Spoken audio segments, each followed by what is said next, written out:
Azərbaycanın ilk diplomat qadını Sara Xatun. Sara və ya Saray Xatunun atası Pir Əli Bayandur indiki Bingöl ərazisində yaşamış Ağqoyunlu tayfa başçılarından biri idi. Sara Xatunun nənəsi Mariya Komnena isə Trabzon şahzadəsi olub.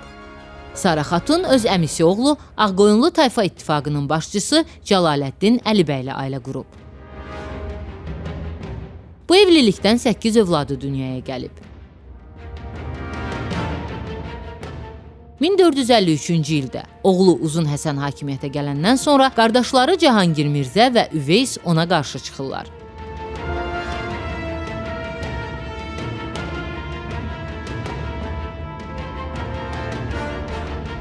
Sara Xatun onları barışdırıb sülh bağlasa da bu uzun çəkmir. Qardaşlar 1453-cü ildə Diyarbəkirdə üz-üzə gəlirlər. Cahangir Mirzə qaçaraq Qaraqoyunlularla ittifaq qurur. Lakin 1457-ci ildə Sara Xatun oğulları arasında sülhə nail olur.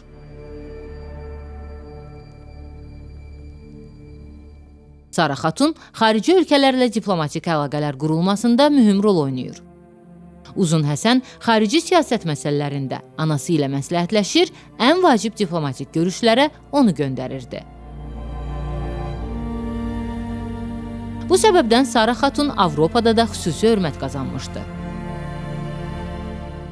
Venesiya Respublikasının Senatı Ağqoyunlu sarayına göndərilən bütün diplomatlara xüsusi olaraq tapşırırdı ki, Sara Xatuna hörmət və diqqətlə yanaşsınlar. Bu səbəbdən Venesiyadan göndərilən diplomatik sənədlərdə dəfələrlə Sara Xatunun adı çəkilib.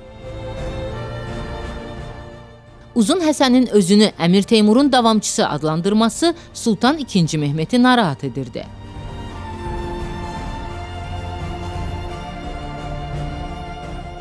(1461-ci ildə Sara Xatun Göyləhisarda II. Mehmetlə sülh bağlayır. O, Osmanlı sultanını Ağqoyunlular üzərinə hücum etməkdən daşındırmalı idi. Eləcə də sultanı Trabzonu fəth etmək fikrindən döndərməli idi. Diplomatik danışıqlar zamanı Sara Xatun və II. Mehmet bir-birinə ana və oğul deyə müraciət edirlər.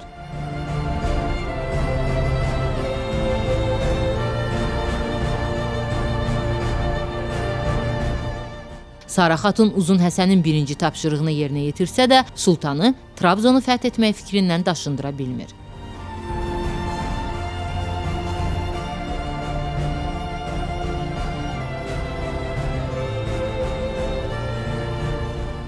II. Mehmet Trabzon üzərinə hücum edərkən Sara Xatun başda olmaqla Ağqoyunlu elçilərini də özü ilə aparır.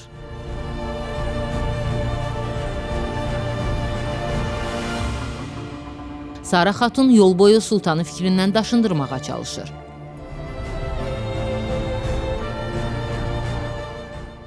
Trabzonun fəthini görən Sara Xatun öz gəlini Dəspinə bəyimin Trabzon taxtına varislik hüququnu irəli sürür. Dəspinə xatun gələcək Səfəvi hökmdarı Şah İsmayıl Xətainin nənəsi idi.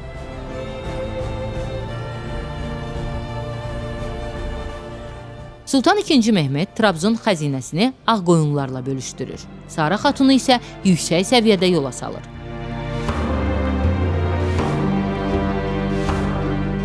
Diplomat qadın Qaraqoyunlu Cahanşahla danışıqlar zamanı onun ordusunun çox zəif olduğunu görür və Uzun Həsənə məktub yazaraq bu haqda məlumat verir. Bundan sonra Ağqoyunluların Qaraqoyunlu düşərgəsinə hücum etməsi Qaraqoyunlular arasında qorxuya səbəb olur. Sara Xatunun Misirə səfər etdiyi və məmlüklərlə ittifaq bağladığı barədə məlumatlar var. Diplomat qadın 1465-ci ildə Teymuri hökmdarı Əbu Səidlə danışıqlar aparmaq üçün nümayəndə heyətinə başçılıq edir.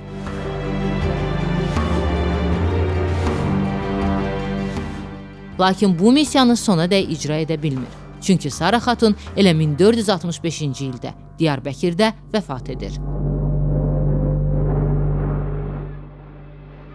Onun ölümündən 3 il sonra Uzun Həsən paytaxtı Təbriz olan Ağqoyunlular dövlətinin əsasını qoyur.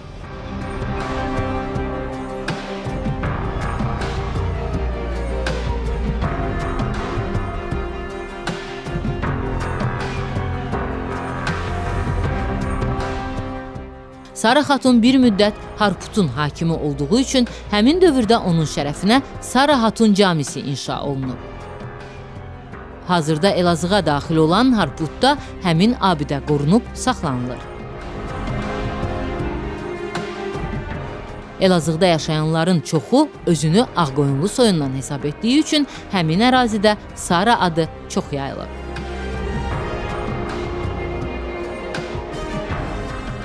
Sara Xatunun 2 məşhur tablosu var və hər iki əsərin müəllifi rəssam Altay Hacıyevdir.